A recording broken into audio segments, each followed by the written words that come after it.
아멘. 오늘은 폭풍 속에서 즉시 함께 하시는 주님이란 제목으로 같이 말씀을 나누겠습니다. 오늘도 주일 예배 나오신 우리 모든 성도님들 정말로 하나님께서 크신 은혜와 평강으로 충만하게 여러분들을 채워주실 수 있기를 주님의 이름으로 축원합니다. 한 주 동안 평안하셨습니까? 이번 한 주 어떻게 보내셨어요? 네, 저도 이번 한 주 지난 주와 마찬가지로 이제 본으로 이사하기 위해서 좀 계속 이렇게 준비를 하는 한 주를 또 보냈습니다. 특히 이번 한 주는요, 이제 이삿짐이 아니라 이제 자녀들의 학교를 좀 찾는 데 좀 집중하는 한 주였습니다. 그래서 직접 학교들을 좀 방문했습니다.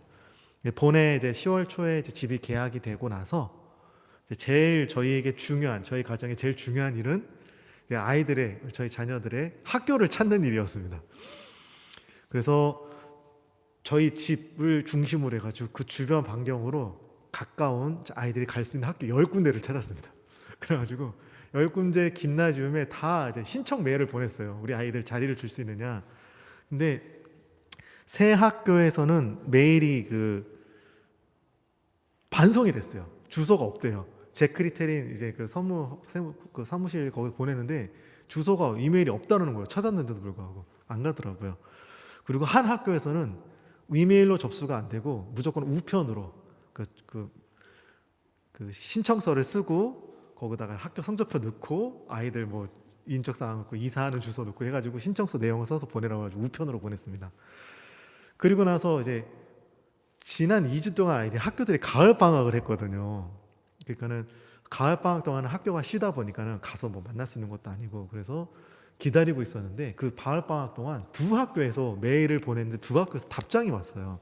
한 학교에서는 우리가 배우고 있는 과정이 맞지 않아서 지금 아이들이 지금 저희가 살고 있는 겔젠키른에서 배우는 학교의 그 교육 과정과 자기네 학교 과정이 맞지 않아서 받아줄 수가 없다라고 메일이 왔고, 한 학교에서는 접수를 하려고 하는데 혹시 너희 자녀가 라틴어를 배우고 있느냐? 우리 학교는 라틴어를 가르치고 있다. 그래가지고 우리 딸이 지금 저희 나루가 첫째 딸이 이제 7학년 되면서 제2 외국어 라틴어를 신청했거든요. 라틴어, 프랑스어, 스페인어 3개 중에 라틴어도 이게 또 희한한 게 뭐냐면 다 신청할 수 있는 게 아니라 성적이 좀 되는 애들에게만 이제 10명을 추려가지고 이렇게 보냈더라고요. 라틴어를 배우겠느냐. 그래가지고 이제 나루가 배우겠다고 해가지고 라틴어를 배우고 있는 상태였습니다. 다행이죠. 다행히도 우리 딸이 배우고 있다. 그래가지고 그렇게 연락을 보냈습니다. 되게 좋게 연락이 왔어요. 그러면 우리가 해서 이렇게 담당자에게 보내겠다. 그러면서 기다려라. 이메일을 이제 주고받은 가을 방학 기간에 이제 이메일을 주고받은 이 학교가 저희 집에서 애들이 이렇게 기차를 타면 바로 트람 타고 바로 내려요. 학교 바로 앞에 내려가지고 15분이면 가는 거예요. 그러니까 지금 겔젠에서 살고 있는 집보다 더 가까운 거예요. 교통편이 더 좋은 거라서 이 학교가 됐으면 좋겠다는 마음이 좀 제 안에 생겼었습니다. 아니면은 집에서 걸어갈 수 있는 걸어서 한 20분에서 한 25분 걸리더라고요. 그 정도 거리. 학교, 두 학교 중에 하나가 저희 아이들 자녀가 됐으면 좋겠다라는 마음을 갖고 있었습니다. 그리고 이번 주에 새 학교를 선정했어요, 저희가. 그래가지고 직접 찾아갔어요. 그 학교를 찾아가서 다시 한번 이제 우리 지원을 물어보고 자리를 물어보고 하려고 했습니다. 이번 주 아이들이 학교를 개학을 했기 때문에 가을 방학 마치고 개학했기 때문에 찾아갔습니다. 근데 가을 방학 기간에 이제 이메일을 주고받았던 학교가 베토벤 김나지움이에요. 근데 이 학교가 너무 마음에 드는 거예요. 갔는데 이제 본 시내 본대학교 바로 뒤에 있더라고요. 그 앞에 여기고 그래서 너무 좋은 거예요. 강변에 보면서 애들이 학교를 다니고 그래서 들어가면서 너무 좋았고 학교 갔는데 그 직원이 너무 친절하고 너무 마음에 드는 거, 학생도 되게 밝고 너무 마음에 들어서 제가 이제 주중에 연락 오는 학교가 이 학교밖에 없었잖아요. 그래가지고 연락도 이제 가을방학 2주 동안 연락도 받았고 찾아가서 봤는데 너무 학교가 마음에 들고 하다 보니까 이 학교가 우리에게 줄 자리가 있나? 라면서 되게 기대감이 컸습니다. 가까운 학교보다 이 학교를 갔으면 더 좋겠다라는 어떤 기대감이 제 안에 되게 컸었어요. 그렇게 오전에 새 학교를 방문하고 이제 오후에 이제 이사할 집에 가가지고 이제 주방을 조립해서 벽 달고 막 이렇게 작업을 좀 했습니다. 그런 중에 그날 메일이 3통이 왔어요. 근데 새 학교가 다 우리의 자녀들에게 자리를 줄 수 없다는 메일이 왔어요. 가장 가까운 학교, 그다음에 저희가 보내고 싶었던 두 학교, 교통편이 편리했던 두 학교가 다 안 된다는 메일이 왔던 겁니다. 이 메일을 받았는데요. 마음이 너무 이게 낙심이 되는 거예요. 너무 낙심이 되는 거예요. 이게 제가 기대감이 너무 커서 그랬는지 모르지만 이 기대감이 커서 그래서 더 낙심이 됐나 봐요. 될 것 같은 마음을 되게 크게 가졌는데 안 되니까 이게 너무 마음이 심하더라고요. 오늘 성경에 나오는 이 베드로처럼 정말 물에 빠져가지고 그 풍랑 가운데 여러분 바다 한가운데 빠지면 어떤 생각이 들까요? 어떤 마음이 들까요? 그냥 잔잔한 바다도 무서운데 풍랑 치는 바다 한가운데 내가 물에 빠졌다? 근데 내가 아무것도 할 수 없잖아요. 그러니까는 그 스스로 능력이 안 되는 아무것도 못하는 것 같은 그런 느낌이 확 오는 거예요. 이건 내 능력을 벗어난 일이니까. 그러면서 지금까지 이제 인도해 주셨던 하나님께서 이 학교 문제도 잘 해결해 줄 것 같은 어떤 그런 기대감이 있었거든요. 2주간 거의 3주 동안을 이제 학교를 위해 기도하고 거의 1년을 기도했죠. 저희가 이사를 움직여 하면서 학교 문제도 하나님께 잘 인도해 주시겠지. 그러면서 되게 큰 기대, 특히 이 베토벤 김나주면 안 됐다는 말을 들었을 때 되게 그 낙심감이 너무 컸어요. 너무 컸어요. 그 상실감, 허탈함, 무기력감, 뭐 이런 것들이 막 몰려오면서 그날 이제 일을 마치고 운전하고 집에 가는데 와 이게 되게 마음이 너무 힘들더라고요. 진짜 많이 힘들더라고요. 그러니까 아내가 옆에서 왜 그러냐고 뭐라 할 정도로 낙심감이 되게 컸습니다. 그러면서 하나님께서 오늘 본문 내용을 깨닫게 해주시더라고요. 오늘 우리가 읽었던 이 말씀, 오늘 우리가 읽은 성경의 배경은 이런 배경입니다. 오병이어, 요 바로 앞죠. 우리가 읽은 마태복음 14장 바로 앞에 보면은 오병이어의 기적이 나타납니다. 이 오병이어의 기적은 사람들이 평생 잊을 수 없는 되게 놀라운 기적입니다. 5개 떡과 물고기, 작은 물고기 2마리를 가지고 5,000명이나 넘는 사람들이 배부르게 먹었다는 사건. 이거는 쉽지 않은 일이거든요. 어마어마한 되게 놀라운 기적이죠. 제자들 그리고 그 자리에서 같이 그걸 먹었던 사람들 모두가 그 놀라운 기적의 현장에, 병 고치는 기적은 병자 한 사람만 경험하는 거잖아요. 근데 거기에 있는 모든 사람들은 구경뿐이 아니라 다 자기가 그 기적을 먹었거든요. 그 한복판에 있었던 겁니다. 그러니까 사람들이 막 환호했어요. 정말로 막 흥분했어요. 이분이 진짜 이스라엘의 왕이다. 덩달아 제자들도 같이 흥분했을 겁니다. 예수님의 제자들도 와, 내가 지금 선생님이라고 내 스승님이라고 따르는 이 예수님이 진짜 메시아구나. 이 놀라운 기적을 경험해서 이 사람들이 얼마나 놀랐겠습니까? 그들은 이제 이 기적을 베푸시는 이 예수님 곁에 있는 자신들이 자부심이 생겼을 것 같아요. 뭔가 어떤 되게 영향력 있고 능력 있는 사람 옆에 내가 같은 그 사람의 어떤 사람이다, 같은 그룹의 사람이다 하면 되게 사람이 자부심을 느끼거든요. 그런 자부심을 느꼈겠죠. 그런데 바로 그때 예수님께서 그들을 향하여서 이렇게 말씀하십니다. 즉시 제자들을 재촉하사 배를 타고 건너편, 바다 건너편으로 가라라고 말씀하십니다. 여기서 즉시라고 한 이 헬라어 단어 유스스라는 단어는요, 지체하지 않고 곧바로 강하게 밀어내다라는 의미를 갖고 있습니다. 예수님께서 제자들이 머뭇거릴 틈 없이 억지로 막 강제적으로 제자들 빨리 절로 넘어가, 배 타고 강변편으로 가, 반대편 넘어가라고 그들을 떠나게 하셨답니다. 강제적으로 보냈다는 거거든요. 왜 그러셨을까요? 왜? 군중들이요 너무 흥분한 나머지 예수님을 왕 삼으려고 했어요. 막 예수님을 왕으로 만들자 막 군중들이 막 부들고 이러는 거예요. 저분이야말로 우리의 왕이 되셔야 돼. 그럼 우리가 잘 살 수 있어. 잘 먹고 잘 살 수 있어. 우리 평안하고 막 왕 삼은 분위기가 되었거든요. 수천 명의 사람들이 막 그룹 막 그렇게 수만 명의 사람들이 막 그런 분위기를 만들면 흥분되잖아요. 사람이 같이. 그래서 예수님께서 그런 제자들이 사람들의 그런 열광과 어떤 정치적인 기대 속에서 같이 휩쓸릴까봐, 그 분위기에 같이 휩쓸릴까봐 빨리 제자들을 그들과 한테 분리시킨 겁니다. 너희들만도 정신 차려라. 그러면서 오늘 우리가 읽은 이 본문에요 3번의 즉시라는 단어가 나옵니다. 3번의 즉시. 이를 통해서 예수님께서 제자들을, 그리고 오늘 예수님을 믿는 우리 그리스도인들에게 어떻게 훈련시키신지, 우리 삶을 어떻게 말씀하시는지를 한번 살펴보고자 합니다. 22절, 23절을 한번 우리 다 같이 읽어볼까요? 다시 한번 시작. 예수께서 즉시 제자들을 재촉하사 자기가 무리를 보내는 동안에 배를 타고 앞서 건너편으로 가게 하시고 무리를 보내신 후에 기도하러 따로 산에 올라가시니라. 저물매 거기 혼자 계시더니. 첫 번째로 예수님께서는요, 즉시 재촉하셔서 우리의 교만을 막아주십니다. 예수님께서 즉시 제자들을 재촉하사 배를 타고 건너편으로 가게 하셨다. 이 장면은요, 예수님께서 제자들이 막 성공한 후 교만에 빠질까 봐 이걸 미리 차단하시는 모습이에요. 여러분, 사람의 마음에는요, 축복의 때보다 성공의 때가 더 위험합니다. 축복받았을 때보다 성공했을 때가 더 위험해요. 우리 삶은요.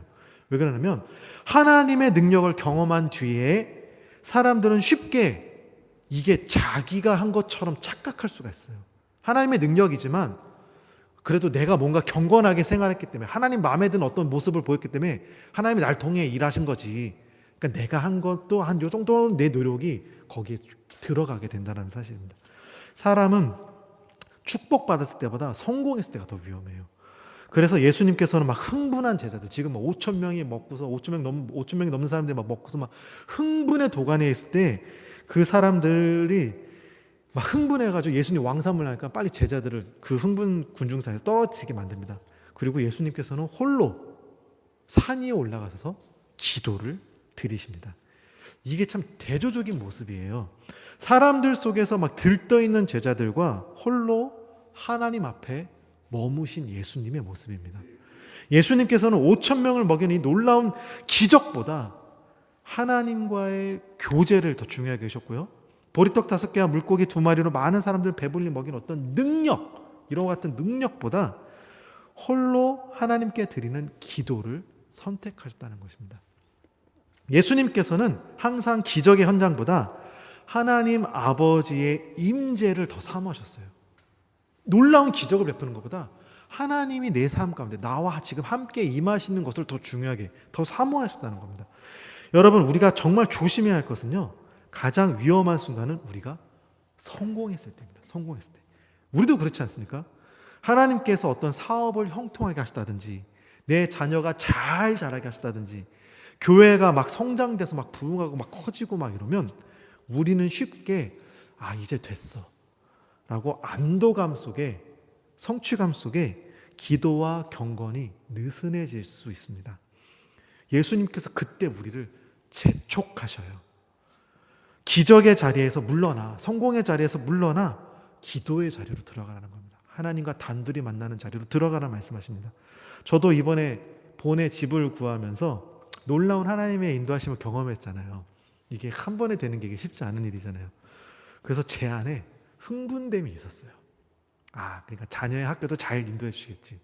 본으로 와서 뭔가 놀라운 하나님 어떤 뭔가 이렇게 흥분됨과 기대됨이 있었습니다. 이게 나쁘다는 것이 아니에요. 하나님의 은혜를 경험하는데 왜 어찌 사람이 가만히 잠잠할 수 있겠어요? 그건 흥분하고 기대하고 막 기뻐하는 건 당연한 모습 중에 하나입니다. 그러나 그때가 참으로 위험한 순간이 되기도 한다는 사실을 우리가 알지 못하면, 깨닫지 못하면 정말 그 순간이 넘어짐의 순간이 되더라고요. 넘어짐의 순간. 마태복음 10장 22절, 예수께서 즉시 제자들을 재촉하사 배를 타고 건너편으로 가게 하셨다. 이 말씀은 기적 후에 찾아온 아주 하나님의 신속한 개입하심을 보여줍니다. 예수님께서는 제자들이 이런 사람들의 환호와 흥분 속에 머물러 있기를 원치 않으셨어요. 왜냐하면 이런 놀라운 기적 뒤에는 늘 교만의 유혹이 따라오기 때문에 그렇습니다. 숨어 있어요. 손흥민 선수, 축구선수 손흥민 선수가 인터뷰 때 이런 말을 한 적이 있습니다. 내가 제일 조심하는 순간은 골을 넣은 후 그때입니다. 내가 잘했다 하는 순간 팀워크가 무너진대요. 골을 넣었잖아요. 흥분되잖아요. 막 기쁘잖아요. 그럼 같이 하는 그 팀이 같이 해서 이걸 만들어 나가는데 이게 깨진다는 거예요. 내가 자꾸 드러나고 싶어진다는 것이죠. 예수님께서 제자들을 재촉하신 이유가 바로 여기 이것입니다. 공동체, 목적보다 개인의 영광이 앞설 때가 있어요. 사람들이 조심해요. 특히 앞에서는 목사님들은 더 조심해야 돼요. 특히 교회가 커지고 부흥하면 더 이게 조심해야 돼요. 하나님이 주신 사명이 흔들려요. 내가 자꾸 드러나게 된다는 거죠. 여러분, 저는 목회자로서 그런 모습도 있다면 여러분도 각자 삶의 자리에서 성공하는 순간들이 있을 거예요. 내가 흥분되는 순간이 있을 거예요. 그때 우리가 조심해야 돼요. 그렇다고 오해하지 않으셨으면 좋겠어요. 성공인 그 자체는 나쁜 것이 아니에요. 성공은 좋은 거예요. 그러나 하나님의 소명과 무관된 성공이 나에게 독이 될 수 있어요. 하나님의 소명을 따라 성공하는 것, 성취되는 것은 하나님께 영광이 돼요. 근데 하나님의 소명과 상관없이 어떤 나 중심으로 되면 이게 나에게 독이 될 수 있습니다. 예수님께서는 이 사실을 잘 아셨기 때문에 제자들이 기적의 주인공이 아니라 복음의 종으로 살기를 원하셨어요. 그래서 제자들을 재촉하신 겁니다. 기적의 현장에서 제자들이 뛰어줬잖아요. 예수님이 뛰어주지 않고 제자들이 뛰어줬거든요. 사람들이 막 제자들을 우러러 봤겠죠. 예수님도 너무 뛰어나셨지만 기적을 직접 떡을 떼주고 물고기를 준 제자들을 막 흥분하고 바라봤겠죠. 그래서 그들이 기적의 주인공으로 같이 휩쓸리는 것이 아니라 하나님의 복음의 종이 되길 원했습니다. 배를 타고 건너편으로 가라 하신 예수님의 말씀은 단순히 그냥 장소를 옮기는 장소의 이동이 아닙니다. 사람들의 어떤 그런 시선, 사람들의 어떤 흥분된 나를 막 흥분시키는 그 시선이 아닌 하나님의 시선으로 너가 나아가야 돼. 두 번째로 사람들의 인기와 성공의 자리가 아닌 하나님께 순종하는 자리로 나아가야 돼. 이거를 말씀해 주시는 거죠. 이것이 예수님께서 말씀하신 첫 번째 재촉, 즉시였습니다. 두 번째로 우리 24절에서 27절 말씀을 한번 읽어보겠습니다. 시작. 배가 이미 육지에서 술이나 떠나서 바람이 거슬림으로 물결로 말미암아 고난을 당하더라. 밤 사경에 예수께서 바다 위로 걸어서 제자들에게 오시니 제자들이 그가 바다 위로 걸어오심을 보고 놀라 유령이라 하며 무서워하여 소리 지르거늘 예수께서 즉시 이르시되 안심하라 나니 두려워 말라. 아멘. 두 번째로 즉시 이르시되를 통해 알 수 있는 것은요, 예수님께서 고난 속에서 자신을 드러낸다는 사실입니다. 배가 바다 가운데 바람을 거슬려 고난을 당하고 있다. 예수님의 제자들이요, 지금 예수님의 말씀에 순종해서 갔어요. 예수님, 이렇게 흥분했는데 좀 오늘 하루 사람들과 같이 좀 축제 기쁨을 나누고 내일 가면 어떻습니까? 지금 저녁인데 껌껌한데 오늘 여기서 자고 이 사람들도 좀 돌려보내야 되고 한 다음에 저희가 내일 아침에 일찍 예수님 가면 어떻겠습니까? 라고 얘기하지 않았어요. 가라고 하니까 순종해서 정말 갔어요. 그 사람들 다 내려놓고 갔어요. 배 타고 갔어요. 근데 순종해 가는 길에 지금 그 길이 평탄하지가 않은 거예요. 예수님 말씀 순종했는데 풍랑이 올라와요. 여러분, 우리 삶에요, 예수님 말씀을 순종하는데 흥분했음에도 불구하고 다 내려놓고 예수님 말씀 순종했는데도 불구하고 풍랑이 올 때가 있어요. 예수님께서는요, 때로 우리가 믿음의 순종의 길을 걸어가는 한가운데 폭풍을 허락하세요. 폭풍을 허락하세요. 왜냐하면 그 폭풍 속에서 많이 우리가 예수님을 새롭게 만날 수 있기 때문에 그래요. 그전 동안 우리가 알고 있던 예수님도 예수님이세요. 근데 또 다른 예수님, 또 새로운 예수님을 그곳에서 우리가 발견할 수 있게 됩니다. 22절에 제자들이 새벽 사경까지 풍랑 가운데 있었다라고 말씀하고 있습니다. 성경에 표현된 이 새벽 사경은 밤 3시에서 6시까지인데요. 당시 유대인들은 밤을 4구간으로 나눴어요. 그 가운데 부르던 구간입니다. 근데 이 구간은요, 새벽 사경은요, 가장 어둡고 가장 피곤한 시간, 그러니까 밤의 끝자락이지만 아직 해는 뜨지 않은 시간인 거예요. 그러니까 가장 어두운 시간, 가장 피곤한 시간. 제자들은 이미 5,000명이나 되는 사람, 여러분 5,000명에게 12명이 떡 떼주는 것도 힘들어요. 그죠? 5,000명이, 와, 이거 얼마나 시간 오래 걸렸겠어요. 그리고 그냥 떼준 것으로 끝이 아니라 이제 예수님이 뭐라고 했어요? 다 모아. 다시 또 다 바구니 들고 모으고 다녔어요. 그러니까 이거 하고나 저녁까지 했잖아요. 그러니까 지쳤어요. 아침부터 저녁까지 사람들 통제시켰죠. 밥 먹였죠. 그거 모았죠. 얼마나 힘들었겠습니까? 그리고 나서 예수님이 배 타고 가라고 그래가지고 좀 천천히 잘 갈 줄 알았는데 배 타고 가는데 풍랑이 일어나가지고 열심히 노저으면서 배 가운데서 침몰 안 당하려고 얼마나 노력했겠습니까? 지금까지 거의 8시간 이상을 폭풍과 싸우고 있었던 거예요. 폭풍과 8시간 이상을. 팔은 이미 감각이 없어졌고요. 몸은 다 젖었고요. 눈이 앞이 보이지 않아요. 풍랑 치면서. 그들이 생각했을 겁니다. 예수님이 말씀대로 했는데 왜 풍랑이 왔지? 방금 전 기적을 경험하고 왔잖아요. 그럼 평탄해야 되잖아요. 놀라운 하나님의 기적을 경험하고 예수님의 기적, 뭔가 좀 놀라운 평안하게, 이 풍랑도 좀 잔잔해져야 되지 않을까, 어떤 이런 기대감이 생겼을 텐데 점점 마음속에 예수님 우리를 떠나셨나? 예수님 우리 지금 시험하시나? 우리 벌 주시나? 뭐 이런 의심이 막 밀려왔을 겁니다. 새벽 사경은요, 우리의 믿음의 한계를 드러내는 시간입니다. 이와 같은 새벽 사경은요, 우리 인생에도 찾아와요. 모든 걸 다 해봤는데 해결되지 않을 때, 기도했지만 응답이 없을 때, 이제는 더 이상 버틸 힘이 남아있지 않을 때, 그때 우리 인생에 찾아오는 새벽 사경입니다. 이번 주 그 메일 3통이 저에게 새벽 사경이었어요. 열심히 노력했는데, 메일 다 보냈는데, 직접 찾아갔는데 다 안 된다는 말을 들었을 때, 그래서 내 힘으로 아무것도 할 수 없었을 때 새벽 사경 같았습니다. 바로 그때 예수님께서 풍랑치는 물 위를 걸어오셨습니다. 그 모습을 본 제자들이 놀랍게 소리치죠. 귀신이다.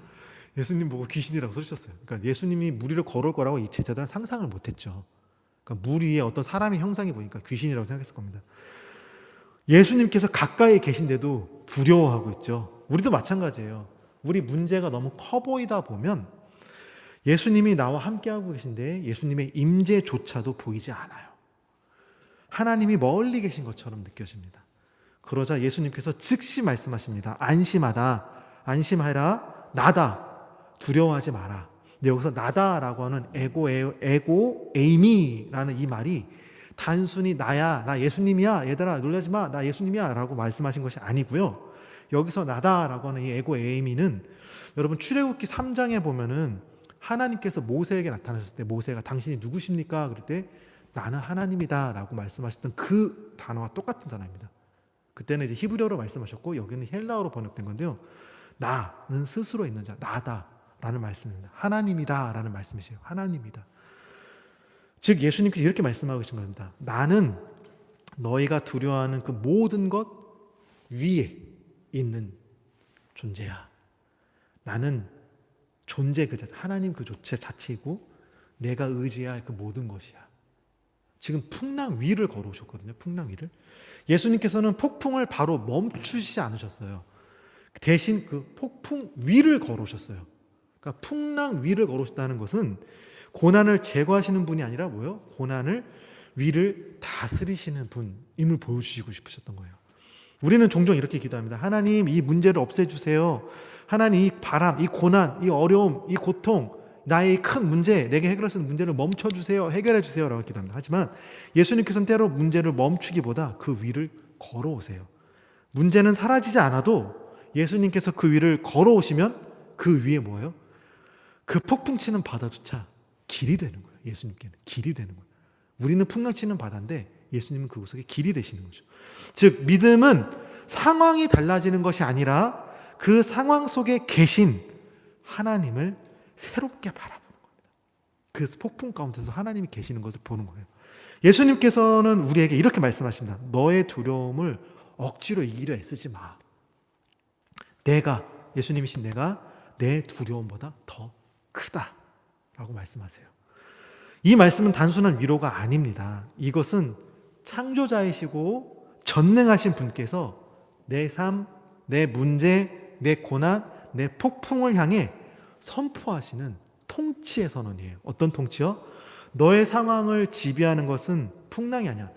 지금 풍랑치는 바다 가운데 있는 제자들은 풍랑이 자신들을 흔들기 때문에 자신이 풍랑을 지배하는 것 같은데 그게 아니라 예수님이시라는 거예요. 그 풍랑 위를 걸어오신 예수님. 그들이 두려움의 감정, 이 감정을 흔드는 것은 두려움이 아니야. 나야, 나. 너의 그 감정조차도 나 때문에 다스릴 수 있어. 두려움을 물리칠 수 있어. 두려움 가운데서 희망을 가질 수 있어. 소망이 그곳에 있어. 를 알려주시는 거죠. 이와 같은 예수님의 말씀을 듣는 순간 제자들이 폭풍 치는 환경 가운데 아직 있었음에도 불구하고 마음의 중심이 바뀌게 돼요. 그 전까지는 폭풍을 바라보면서 두려움이 있는데 이제 중심이 바뀌게 돼요. 그들은 아직 배 위에 있었지만 그들의 영혼은 예수님 위에 이제 서 있게 된 겁니다. 배 위에 있었지만 그들의 영혼이 이제 예수님 안에, 예수님 위에 서 있게 됩니다. 믿음이란 풍랑의 크기를 보는 것이 아니라요, 나다 하시는 우리 주님의 그분을 인식하는 거예요. 풍랑 가운데 예수님이 나다 하는 순간 이제 예수님이 안에 있게 된 거죠.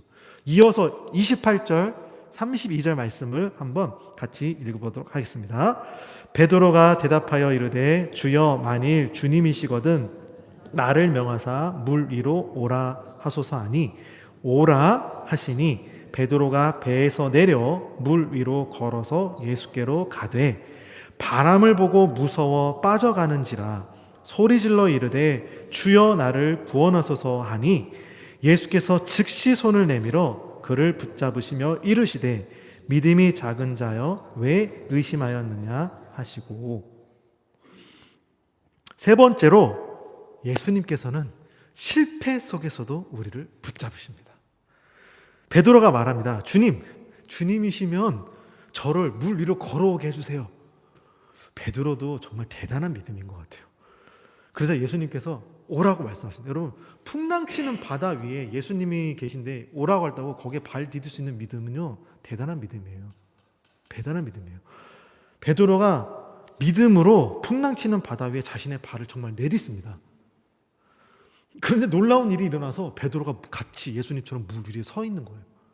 빠지지 않는 거예요. 서서 걸어갈 수 있는 거예요. 그래서 베드로가 자신도 예수님처럼 물 위를 걸으면서 이제 예수님은 이렇게 오시고 자기는 예수님께 다가가는, 서로 이렇게 점점 가까워지는, 가까게 되었습니다. 그러나 이제 베드로가 그때 시선을 돌려서 풍랑치는 바다를 보게 되는 순간 이 마음이 흔들리게 되는 거예요.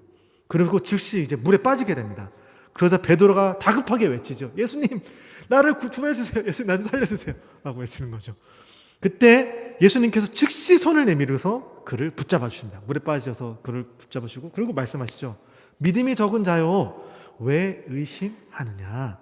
여기서 의심하였느냐라는 말은 헬라어로 디스타쪼, 즉 두 방향으로 마음이 나뉘다라는 의미입니다.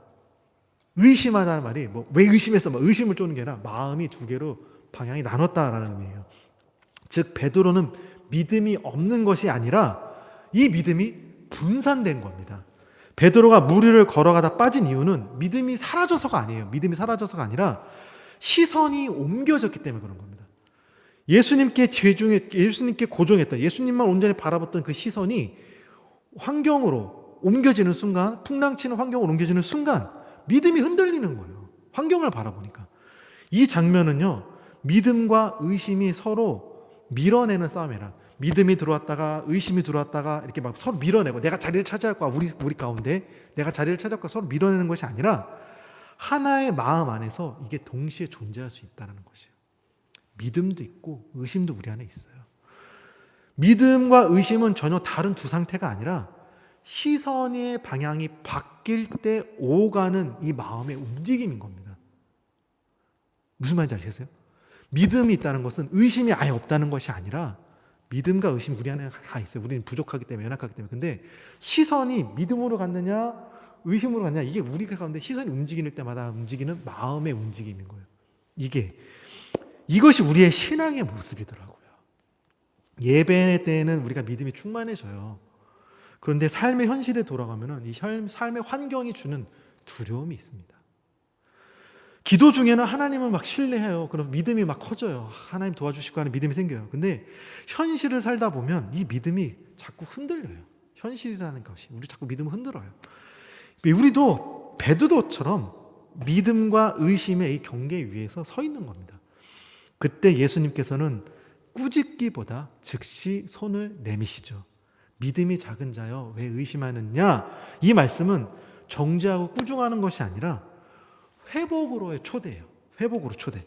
예수님은 베드로가 완벽하게 걸어오기를 기대하지 않으셨어요. 기다리지 않으셨어요. 빠졌는데 야, 믿음을 갖고 다시 올라와, 그리고 걸어와, 이렇게 하지 않으셨어요.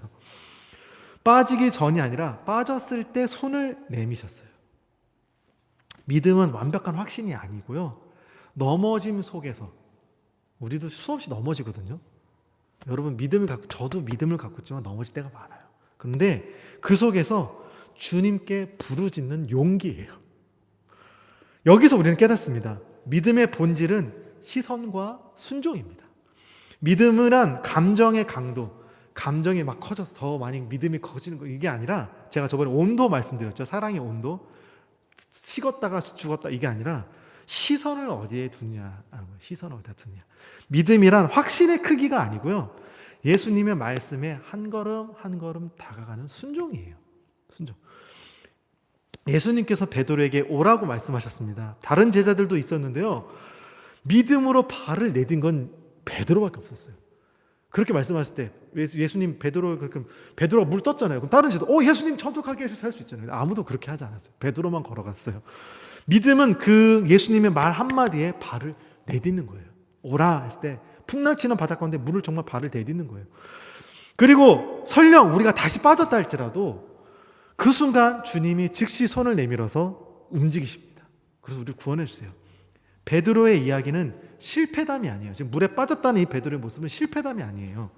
베드로의 실패는 시선이 옮겨졌을 때 인간의 이 모습, 본성을 보여주는 것이고요. 그 후에 베드로의 외침은 믿음의 진짜 자리를 보여주고 있습니다. 주님, 나를 구원해 주세요. 믿음으로 갔다가 빠질 때가 있어요. 웅덩이에 빠질 때가 있고 물에 빠질 때가 있어요. 그때 주님, 나를 구원해 주세요 부르짖는 게 이게 믿음이에요.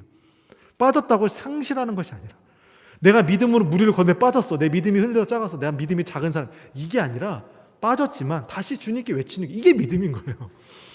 믿음과 의심 사이에 흔들릴 때 예수님께서는 꾸짖지 않으세요. 우리가 믿음과 현실 사이에 흔들릴 때 예수님 우리 꾸짖지 않으세요. 믿음은 완벽한 모습이 아니라 반응이에요. 의심 속에서 주여 나를 구원하소서 외칠 수 있으면 이게 믿음이에요, 여러분. 이게 믿음이에요.